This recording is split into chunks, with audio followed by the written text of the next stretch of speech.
Et bonjour à tous, on se retrouve pour une toute nouvelle vidéo. Une vidéo serait d'horreur où je vais vous raconter l'histoire de François. François nous raconte que cette histoire se passe quand il avait 14 ans. Il allait fêter son anniversaire avec ses amis du collège sûrement de l'époque. Il nous raconte aussi qu'il habitait dans une grande maison, enfin ses parents habitaient dans une grande maison avec juste à côté une grande forêt et que c'était super beau, que la journée, des moments ils allaient se balader dans la forêt, qu'ils s'amusaient et tout dans la forêt. Il nous explique donc pour son anniversaire que tous ses amis étaient là, que c'était la fête, il y avait de la musique, il y avait des bonbons, il y avait des gâteaux, jusqu'à que la nuit tombe. Il nous raconte que la nuit est tombée assez vite. Une grande tente qui a été plantée dehors, exprès pour qu'ils puissent en fait continuer leur soirée quand il faisait noir et qu'ils avaient des petites lampes à gaz qui leur permettaient tout simplement de voir après à l'intérieur. Donc ils commencent à rentrer à l'intérieur et puis ils commencent à, voilà, ils avaient tout installé, ils avaient installé leur petit stand de boissons, leur stand de bonbons, puis ils avaient installé aussi une grande table avec plusieurs chaises sur les côtés. Vraiment, enfin voilà, un petit truc sympa pour rigoler entre potes. Ils commencèrent à jouer à des jeux comme le loup-garou, ils en ont joué pendant des heures et des heures au loup-garou, jusqu'à qu'un ou deux potes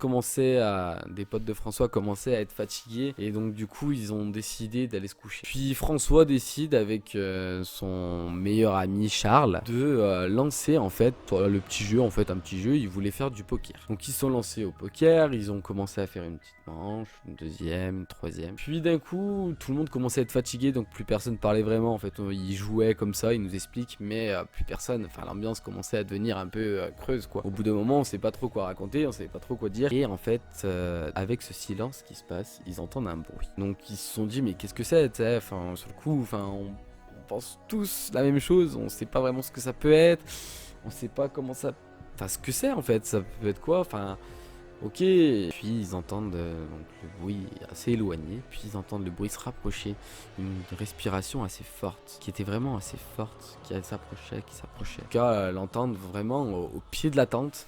L'ami de François, Charles, a eu la seule idée en fait de d'éclairer la porte et d'hurler qui est là, qu'est-ce que c'est. Bien sûr l'atmosphère était vraiment assez pesée, tout le monde avait un peu peur. Ils savaient pas ce qui se passait en fait tout simplement. Ils savaient pas vraiment ce que c'était, ils avaient peur, ils avaient peur, ils avaient peur.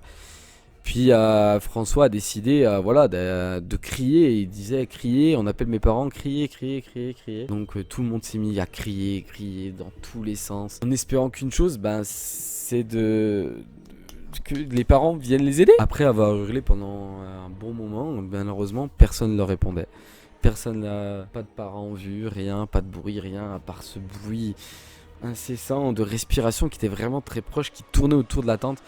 François nous dit qu'il était terrorisé et que ses amis aussi. François a pris un coup de panique et demande à Charles en fait d'appeler ses parents sur le fixe pour les réveiller justement parce qu'il avait vraiment très peur. Et au moment où Charles prend le téléphone et commence à taper le numéro, ils entendent un coup de feu. Tout le monde se regarde et un grand silence a été fait. Et tout d'un coup on entend courir. Ils entendent courir vers la tente, ils entendent quelqu'un se déplacer mais hyper vite vers la tente. Et là ils voient l'ouverture de la tente qui s'ouvre. Et là ils découvrirent le père de François, armé d'un fusil, en leur disant bien sûr donc de rentrer, de se dépêcher, de rentrer vite à la maison. Allez, rentrez vite. Ils prennent leurs affaires, ni une ni deux, ils posent pas de questions, ils prennent leurs affaires, hop, ils vont dans la maison. Une fois arrivés dans la maison, où ils étaient du coup en sécurité, François regarde son papa et lui demande mais c'était quoi? C'était un monstre? C'était quoi? Tu l'as tué? Qu'est-ce que c'était? Et là, son père répond qu'il n'a rien vu, qu'il a entendu du bruit mais qu'il n'a rien vu, qu'il a tiré 2 coups de feu en l'air et qu'il a vu une ombre partir dans la forêt. J'espère que cette vidéo vous aura plu. Abonne-toi.